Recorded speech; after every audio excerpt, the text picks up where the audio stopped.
Well, everyone, I've been kind of hateful these last couple of days, and I want to be a little bit more joyous and talk about some of the positive things going on. And in my opinion, I think I'm starting to love the iPhone 13 mini. I think this is a very solid phone, and for this to be the last mini iPhone that Apple's probably going to be making, I'm actually pretty happy that this is a decent ending point.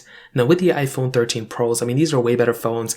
All these newer iPhones that are coming out are going to be way better. I think we all know this. But with the 13 mini, Apple did a tremendous job going from the predecessor to the successor, and in my opinion, this was one of the biggest improvements. I think the 13 Pro was that massive improvement, and I think that 13 mini was right below it. I think for the impact that this iPhone had, it's a really good spot, and if the mini lineup ends, I think that's totally okay. Now this iPhone on the outside didn't really change too much. I mean, we have that diagonal camera on the back, but I think the biggest thing they changed is they fixed a lot of the issues we had with the 13 mini. The biggest issue, they fixed a lot of issues that we had with the 12 mini, and that was actually the battery life. I think most of you know this by now, but the iPhone 12 mini had probably some of the worst battery life that Apple's made probably since the iPhone 8. That's 2017, so in about 3-4 years, that was the worst battery life Apple made, which was crazy. And in my opinion, the iPhone 12 mini's battery life was probably on par with something like an iPhone. It was probably worse than an iPhone XS, to be honest, or even a XS Max. With my iPhone 13 mini though,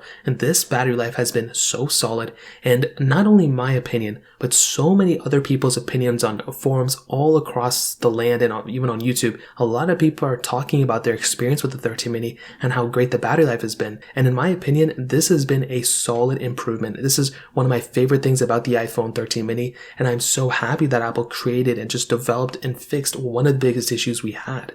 Now on top of that, the performance is still very, very good. Now I've heard that the 13 Pro's, performance is much better and all this other stuff with the newer chipset it has technically, or the more capability that chipset has. But from not only my experience, but a lot of other people's experience across the board, I've had nothing but, positive things said about the 13 mini so far. Really, my only complaint with the 13 mini is the size, and that's the one reason why people picked this iPhone up in the first place. And I think that's when I first got this phone. I was like, well, I would never use it because of the size or whatever. But I'm honestly very surprised how great of a phone this has become. And even with iOS updates coming out, with iOS 15.4 coming out very soon, and all these other updates coming out, iOS 16, 17, 18, this iPhone is going to be getting those updates for many, many years to come. And I definitely do think, from a lot of people's opinion and my own opinion, the iPhone 13 mini was a phone that probably had weird, expectations because of the 12 mini and the weirdness that iPhone had. But the fact that this iPhone is as stable as it is, and is as great of a performing phone as it is, and as the battery life just keeps getting better and better with this iPhone, I'm honestly very shocked how great of a job Apple did with this device. The sales numbers may still read that this iPhone isn't going to sell too well or whatever, but I think this is a decent ending point for this iPhone. And if the mini lineup ends, I think that's totally okay. The 13 mini is a very solid iPhone, and I think I love this iPhone for sure. So that kind of covers it. If you guys have any other questions or anything like that, let me know in the comment section below. Hit the like button, that would mean so much, but definitely hit that subscribe button. More importantly than everything else, I love every single one of you guys. Hopefully I'll catch you guys in the next video. Peace out till then.